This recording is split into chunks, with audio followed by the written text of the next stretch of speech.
Muito bem. Para a gente fechar aqui essas pautas do dia que estão todas amarradas, eu estou muito feliz e muito orgulhoso desse programa com a participação do Bruno Brandão, da Transparência Internacional Brasil. Eu pensei um momento do julgamento que levou à condenação pela primeira turma do STF dos irmãos Brazão, Domingos Brazão e o Chiquinho Brazão, como mandantes do assassinato da Marielle Franco, naquele crime em que acabou sendo assassinado também o motorista Anderson Gomes. Domingos Brazão levou 76 anos e 3 meses, além de 200 dias multa de pena. Chiquinho Brazão, a mesma. O Ronald Alves de Paula, 56 anos de reclusão. O Rivaldo Barbosa foi delegado. Ele levou 18 anos e 360 dias multa. E o Robson Calixto, 9 anos e 200 dias multa. Tem esses 3 outros aí ligados ao universo policial. E esse trecho da fala do Flávio Dino fala justamente sobre esse amparo, que a investigação ela foi péssima na visão dele, justamente porque havia pessoas envolvidas. E eu acho que vai dar para fazer um link aqui com o restante do que a gente está falando. Muito bom, vamos ver esse vídeo do Flávio Dino com uma rápida intervenção da Carmen Lúcia. Pode soltar.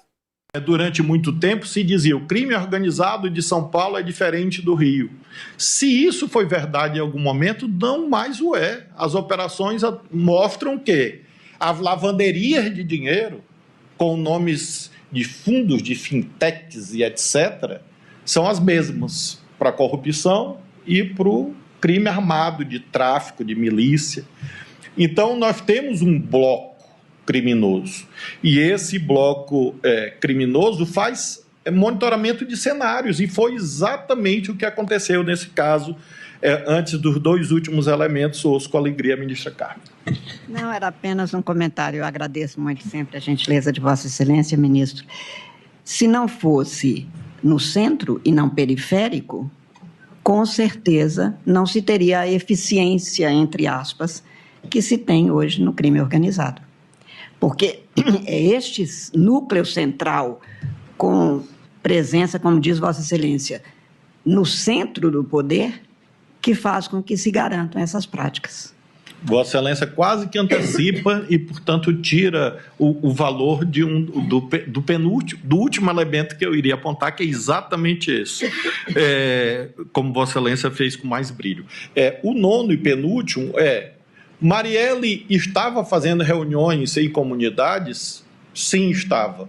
A atuação política de Marielle em bairros populares, oferecendo alternativas aos serviços vendidos, como disse a ministra Carmen, pela milícia, era objetivamente existente? Sim, era. Há fotos, inclusive, nos autos dessas reuniões, há narrativas, há agendas. E, finalmente, ministra Carmen e eminente relator, o último elemento de corroboração. Uma investigação tão falha, tão lenta, tão negligente, só é possível na presença de elementos de muito poder para explicar a quantidade de absurdos que marcam esse caso. Não existe crime perfeito, existe crime mal investigado. Eu diria que esse crime foi pessimamente investigado. E foi pessimamente investigado no começo, de modo doloso. E nós sabemos que o drama do crime organizado lá está exatamente na imensa força que isto há no mundo da política, no mundo empresarial. E isso explica a quantidade de desafios que até hoje nós enfrentamos, nós como pátria, como nação, como disse a ministra Carmen. Então, o 10º elemento de corroboração que destaco das colaborações é exatamente uma investigação absurdamente falha, lenta, negligente, que mostra que havia mãos poderosas movendo fios para impedir a adequada elucidação do crime. Mãos poderosas movendo fios para impedir a adequada elucidação do crime. Olha só as palavras do ministro Flávio Dino. É essa a nossa preocupação em diversos outros casos.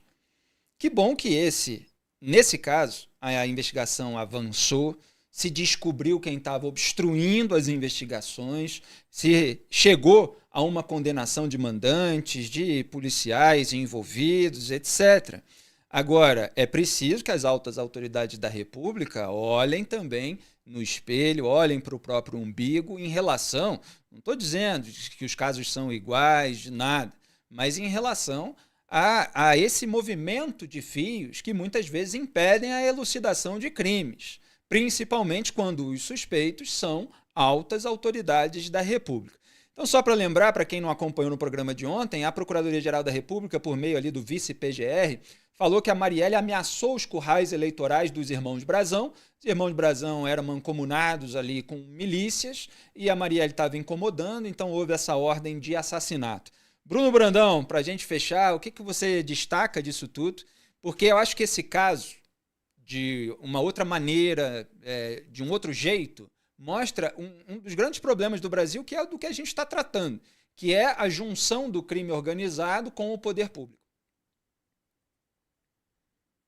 Eu acho a coisa mais importante dessa sentença de hoje é que ela traz justiça a Marielle Franco, mas ela traz justiça também a qualquer pessoa, qualquer entidade no país que luta contra a corrupção e luta pelos direitos humanos, né? É bom ficar muito claro que a Marielle Franco, além de uma defensora de direitos humanos, ela era essencialmente uma ativista anticorrupção. Ela lutava contra a corrupção, onde ela mais diretamente afeta a vida das pessoas, os direitos que são nos territórios suburbanos, nas áreas tomadas pelo crime organizado, pelas milícias que vivem através de corrupção. E ela denunciava com coragem na ponta, sem proteções, e ela fez um trabalho que honra a nossa causa do combate à corrupção, e agora, finalmente, o Estado brasileiro ele traz alguma justiça a essa história corajosa, lutadora, dessa grande ativista de direitos humanos, mas também de ativismo anticorrupção. E ela é o maior exemplo, talvez, né, hoje que nós temos aí muito vívido, até pelo final trágico, do que a luta contra a corrupção verdadeiramente significa, que é uma luta por direitos, né? E o caso, né, como foi bem colocado aí no julgamento, ele, do início ao fim, ele sofreu com essa infiltração do crime organizado, especialmente nas estruturas no Rio de Janeiro. É um quadro trágico de contaminação absoluta. Os brasões eles estavam do Tribunal de Contas, né?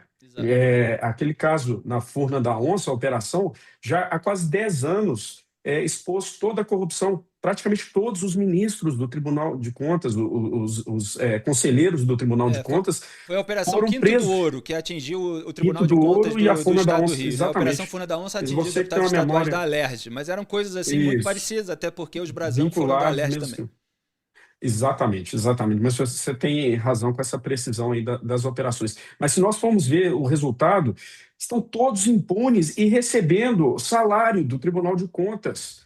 Imagina o órgão de controle da corrupção infiltrado por assassinos e que continuaram recebendo dinheiro enquanto estiveram, inclusive, afastados por um determinado período, até prisões.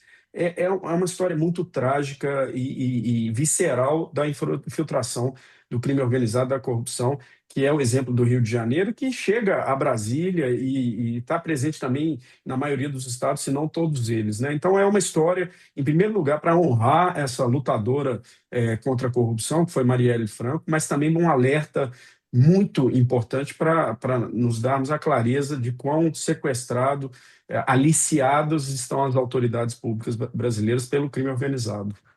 Perfeito. Aliás, um comentário que mostra a própria imparcialidade aí do Bruno Brandão, da Transparência Internacional Brasil, nesse combate à corrupção e à impunidade, ao crime organizado de uma maneira geral, porque, lamentavelmente, nesse país polarizado, se relativiza muitas vezes até assassinato, dependendo de quem é a vítima. E eu nunca fiz isso, não faço isso aqui nesse programa. Estava comentando ontem a respeito disso, por isso que hoje eu já pensei uma parte mais técnica, de que a Marielle, de fato, estava incomodando pessoas criminosas, porque ela era contra aquelas aquelas práticas. E ela foi morta por isso. Quer dizer, eu, em 20 anos de carreira, já fiz um monte de críticas ao PSOL, a membros do PSOL, sobre aspectos políticos, sobre decisões, etc. Agora, um crime de assassinato contra uma pessoa que estava fazendo ali um ativismo num ponto que é absolutamente convergente com as nossas causas de combate à corrupção e ao crime organizado, um assassinato é o fim do direito humano. São pessoas que, de fato, precisam ser condenadas, a justiça precisava ser feita nesse caso.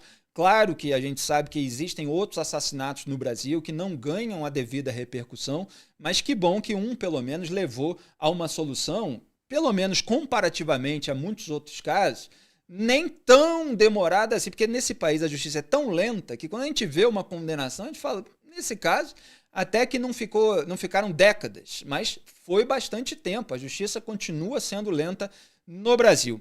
Mas enfim, a gente vai sempre fazer essa análise dos fatos aqui nesse programa que leva esse nome não por outro motivo. Bruno Brandão, diretor executivo da Transparência Internacional Brasil, muitíssimo obrigado pela sua participação, pela sua disponibilidade, com prorrogação e pênalti até às 19h30. E bom trabalho sempre para você, continue firme aí. Eu que agradeço, Felipe. Parabéns pelo novo programa, muito sucesso para você e para a audiência. Um abração.